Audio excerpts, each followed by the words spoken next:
you clicked on this video, it's not a coincidence. It means we have a shared curiosity about AI music. Specifically, can AI music replicate classical music? I've just come back from the Albert Hall performance. I've got here the Royal College of Music. Will they all be replaced by AI? I think not yet.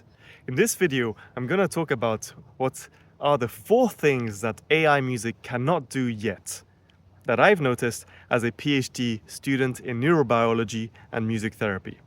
I also talked about these limitations to Harry. Hey Harry. Hello. Hi. I'm good. Yeah, this is my AI expert for today, who knows a lot about AI music and works in AI music.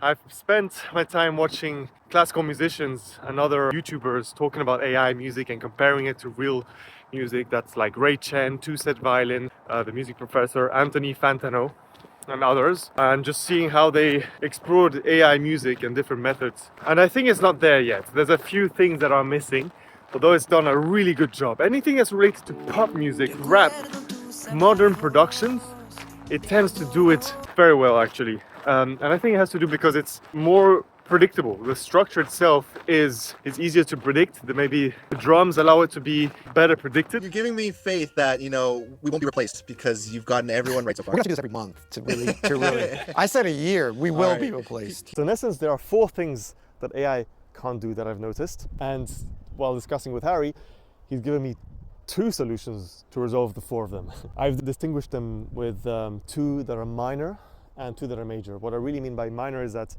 minor relative to human perception of music and major to human perception. So in the minor things, not as many humans will detect this, but for instance, the differences between Bach music, Vivaldi music and Beethoven music or Mozart music, there are nuances in the way that the music was composed that is specific to those composers that AI music at the moment can't really distinguish. It might just give you Baroque music. They are linked between the 4 composers, but there are differences and nuances. And so the first solution is preparing the dataset. This comes down to providing music by Bach, music by Beethoven, etc. to an AI model, and then it'll be capable of replicating this music quite well because it's very good at replicating music. The second minor thing relates to timing and rhythms. So Harry has worked with using AI models to generate music with MIDI notes, so that's like a score. It comes down to every AI model has a token. It's kind of its minimal unit, fundamental unit. And for instance, he used a note as a token, and this note has pitch information, rhythm information and duration information, how long it's played. And he mentioned that in order to solve a timing problem, you can actually have a multi-token AI model whereby you separate this note into a unit of rhythm, a unit of pitch, instead of just one unit of both and all of these together. And by giving it the rhythm aspect, it will very likely be able to recreate complex rhythms of classical music. So again, you just have to prepare your datasets to solve these 2 minor aspects. Another way that preparing your dataset will solve one of these 4 limitations is solving the problem of the musical pleasure principle. So quickly, the musical pleasure principle relates to principles of music theory and how they relate to emotionality. So music theory has identified relationships between chords. So for instance, the most important chord in a song, usually the first chord, is called the tonic, number 1, has sort of higher weight, more importance. And then there's the 5th chord, what's called the 5th chord, dominant, which has the association of increasing tension, which can be resolved by going back to the first chord. And there are predictable sequences. So for instance, going from the 5th to the 1 is a predictable sequence of harmonies. And you can violate these predictions by going, instead of 5th, you go to 4th chords or 6th chords. And this balance between staying in predictable and suddenly surprising with the next chord, or being in very surprising music and coming to something very predictable like the tonic, the first chord, this is what drives the musical pleasure principle. So here you would have to prepare your dataset again. You would give the AI model a set of probabilities depending on each chord, the probability association with what is the most likely next chords and what are the less unlikely next chords, or more surprising chords depending on each chord. For instance, the fifth has a higher probability of going to the first. So here again, you solve that problem by preparing the datasets.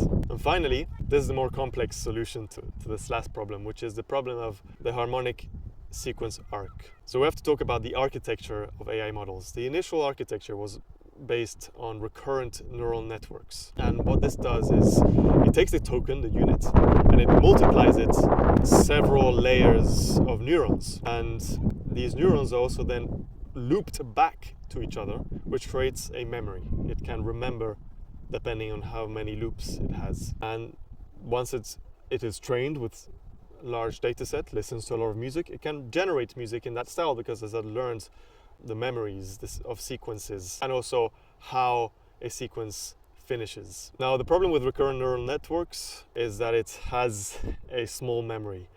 Well, you can have a very large model which requires a lot of computational power, and so your memory will be larger. You'll be able to do more loops. But let's say it can do 5 loops. It won't remember anything after that fifth one. So the sixth stuff is forgotten. So in the generation, it has that sort of limitation.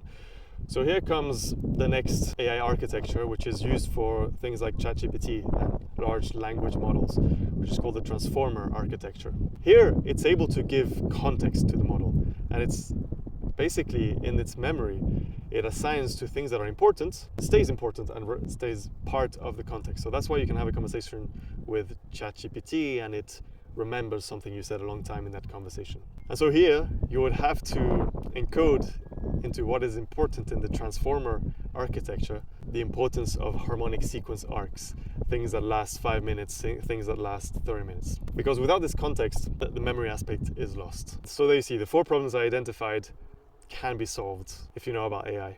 Here's a little addition about how AI can do creative stuff. Once the AI model is trained on a dataset and you've prepared it in the way that it solves the 4 big problems I've said, there's a parameter called the temperature of the model, which actually looks at how rigid it is compared to its learned datasets, the learned associations it has done. So that's a low temperature. It's very rigid. And so it's going to replicate based on what you've given it. But if it has a high temperature, here it becomes much more creative. It starts guessing more and follows much less the learned sequence. It starts to be jumbling up more the information it has learned. So this will be how AI music is going to become very human, let's say. There might be some other problems I haven't identified, but these 4 problems I had identified can be solved as described. Just got to prepare your data set and have the correct architecture that has context embedded in it, like a transformer architecture. Make sure to subscribe, like, and comment, and tell me any insights you've learned or anything you disagree, or anything that I've missed, or anything that you have learned, etc. We talked about the solutions, which are mainly coming to preparing a data set and having a transformer architecture. But also the initial architectures like coronants stuff, like Exactly. how they hold the memory and how they predict notes. Nice. And this guy has been working on some MIDI music generation, and even now with quantum computer to generate music. Yeah. Thank you, Harry. Thank you. If you've enjoyed this video and want to go in more depth about musical problems, I explain it in a longer video where I go about my research on AI music and I explain the problems in much more detail. So I'm just gonna You can go and watch it there. Otherwise, make sure to like, subscribe, and comment. I'm looking forward to hearing from you. See you soon.